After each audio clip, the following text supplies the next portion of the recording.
ನಮಸ್ಕಾರ, ನನ್ನ ಹೆಸರು ವೀಣಾ ಅಂತ. ನಾನು ಲಿಂಗತ್ವ ಅಲ್ಪಸಂಖ್ಯಾತ ಸಮುದಾಯದ ಇವತ್ತು ನಾವು ಸಮಾಜನ ದೂಷಣೆ ಮಾಡ್ಕೊಳ್ತಾ ಬಂದ್ವಿ. ನಾವು ಸರ್ಕಾರನ ದೂಷಣೆ ಮಾಡಿದ್ವಿ, ಕುಟುಂಬದವ್ರನ್ನ ದೂಷಣೆ ಮಾಡ್ಕೊಳ್ತಾ ಬಂದಿದ್ವಿ. ನಮ್ಮನ್ನು ಒಪ್ಕೊಳ್ಳೋದಿಲ್ಲ, ಸಮಾಜದಲ್ಲಿ ನಮಗೆಲ್ಲ ಅವಕಾಶಗಳು ವಂಚಿತರಾಗಿದ್ದೀವಿ. ನಾವು ಸರ್ಕಾರದಿಂದ ಸಿಗಬೇಕಾದ ಸೌಲಭ್ಯಗಳು ಸಿಗ್ತಾ ಇಲ್ಲ ಅಂತ ನಾವು ಹೋರಾಟ ಮಾಡ್ಕೊಳ್ತಾ ಬರ್ತಾ ಇದ್ವಿ. ಈ ಸನ್ನಿವೇಶದಲ್ಲಿ, ಈ ಸಿಚುವೇಷನಲ್ಲಿ ಇವತ್ತು ಸಮುದಾಯನ ಹೊಡಿತಾ ಇದ್ದಾರೆ. ನಮ್ಮೊಳಗೆ ಸಮುದಾಯದ ಒಳಗೇ ಆಗ್ತಕ್ಕಂಥ ಸಮಸ್ಯೆಗಳ ಬಗ್ಗೆ ನಾವು ಮಾತಾಡೋಕ್ಕೆ ಹಿಂಜರಿತಾ ಇದ್ವಿ. ಆದರೆ ಇವತ್ತು ಸುಕನ್ಯಾ ಅನ್ನೋ ಒಂದು ಕಮ್ಯುನಿಟಿಗೆ ಆಗ್ತಕ್ಕಂಥ ಅನ್ಯಾಯ, ಆ ಒಂದು ದೌರ್ಜನ್ಯದ ಇಂದ ನಾವು ಹೊರಗಡೆ ಬಂದು ಮಾತಾಡ್ತಾ ಇದ್ದೀವಿ. ಇದಕ್ಕೂ ಮುಂಚೆ ಈ ಒಂದು ವರ್ಷದಲ್ಲಿ ಸುಮಾರು ಜಾಗದಲ್ಲೂ ಸಹ ಈ ಥರ ಘಟನೆಗಳು ನಡೆದಿರ್ತಕ್ಕಂಥದ್ದು ಇದೆ. ನಾವು ಕೇಳ್ತಾ ಇರ್ತಕ್ಕಂಥದ್ದು, ಸುಕನ್ಯಾಗೆ ಮಾಡಿರ್ತಕ್ಕಂಥ ಹಲ್ಲೆ ಆ 7 ಜನ ಯಾರಿದ್ದಾರೆ, ಬಲವಂತವಾಗಿ ತಲೆ ಬೋಳಿಸಿರ್ತಕ್ಕಂಥದ್ದು, ಬ್ರಾಂದಿಗಳನ್ನ ಕುಡಿಸಿ ಇಡೀ ರಾತ್ರಿ 31ರಿಂದ ಇಡೀ ರಾತ್ರಿ 3 ಗಂಟೆವರೆಗೂ ಆಕೆ ಮೇಲೆ ಹಲ್ಲೆ ಮಾಡಿರ್ತಕ್ಕಂಥದ್ದು ಘೋರವಾದ ಕೃತ್ಯ ಅಂತ ನಾನು ಹೇಳ್ತಾ ಇದ್ದೀನಿ. ಆ 7 ಜನಕ್ಕೆ ಕಠಿಣವಾದ ಶಿಕ್ಷೆ ಆಗಬೇಕು.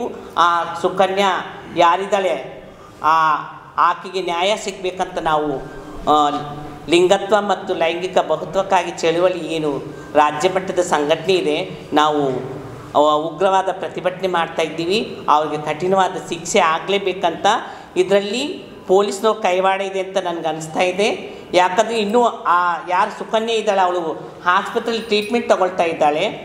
8 ದಿನ ಟ್ರೀಟ್ಮೆಂಟಲ್ಲಿದ್ದ. ಅಷ್ಟು ಜಲ್ದಿ ಪೊಲೀಸ್ನವರು ಕೇಸ್ ಹಾಕಿ ಅವ್ರನ್ನ ಜೈಲಿಗೆ ಕಳಿಸಿ ಮತ್ತೆ ಬೇಲ್ ಮಾಡೋ ಮಟ್ಟಕ್ಕೆ ಅವ್ರು ಸರಿಯಾದ ಕಾನೂನು ಇದು ಮಾಡಿಲ್ಲ ಅಂತ ನಮ್ಗೆ ಅನಿಸ್ತಾ ಇದೆ. ಪೊಲೀಸ್ ಮೇಲೂ ಇದು ಸರಿಯಾದ ಕ್ರಮ ಜರುಗಿಸ್ಬೇಕು. ಸಂಬಂಧಪಟ್ಟ ಗೃಹ ಸಚಿವರು ಇದ್ರ ಬಗ್ಗೆ ಗಮನ ಹರಿಸ್ಬೇಕಂತ ನಾವು ಕೇಳ್ಕೊತಾ ಇದ್ದೀವಿ. ಮುಖ್ಯವಾಗಿ ಸಮುದಾಯದವ್ರನ್ನ ಯಾರು ಈ ಥರ ಹಿಂಸೆ ಮಾಡಬಾರ್ದು. ಹಿಂಸೆ, ಮಾರಣಾಂತಿಕ ಹಲ್ಲೆ, ದೌರ್ಜನ್ಯ ಮಾಡಬಾರ್ದು. ಯಾಕಂದರೆ ನಾವು ನಮ್ಮ ಸಮುದಾಯ ಅಂತ ನಾವು ನಂಬ್ಕೊಂಡು ಬಂದಿರ್ತೀವಿ. ನಮ್ಮ ಸಮುದಾಯದವ್ರು ಆ ಥರ ಮಾಡಿದಾಗ ನಾವು ಎಲ್ಲಿ ಹೋಗಬೇಕು?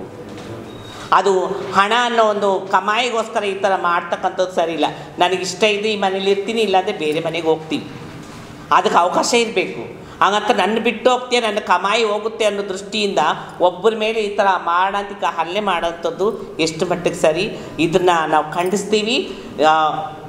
ಲಿಂಗತ್ವ ಮತ್ತು ಲೈಂಗಿಕ ಬಹುತ್ವಕ್ಕಾಗಿ ಚಳವಳಿ ಏನಿದೆ ನಮ್ಮದು, ನಾವು ಈ ಒಂದು ಕೃತ್ಯನ ಗಟ್ಟಿಯಾಗಿ ಕಠಿಣವಾಗಿ ನಾವು ಖಂಡಿಸ್ತಾ ಇದ್ದೀವಿ. ಆ ಸಮುದಾಯಕ್ಕೆ ನ್ಯಾಯ ಸಿಗಬೇಕು. ಆ 7 ಜನಕ್ಕೆ ಮತ್ತೆ ಮರುಪರಿಶೀಲನೆ ಮಾಡಿ, ಪಾರದರ್ಶಕವಾದ ಮರುಪರಿಶೀಲನೆ ಮಾಡಿ ಅವ್ರನ್ನ ಮತ್ತೆ ಅವ್ರಿಗೆ ಕಠಿಣವಾದ ಕ್ರಮ ಜರುಗಿಸಬೇಕು. ಬಳ್ಳಾರಿಯ ನಿರಂತರ ಸುದ್ದಿಗಾಗಿ ಬಳ್ಳಾರಿ ಬೆಳಗಾಯಿತು ಚಾನೆಲ್ನ ಸಬ್ಸ್ಕ್ರೈಬ್ ಮಾಡಿ ಹಾಗೂ ಬೆಲ್ ಐಕಾನ್ ಒತ್ತಿ.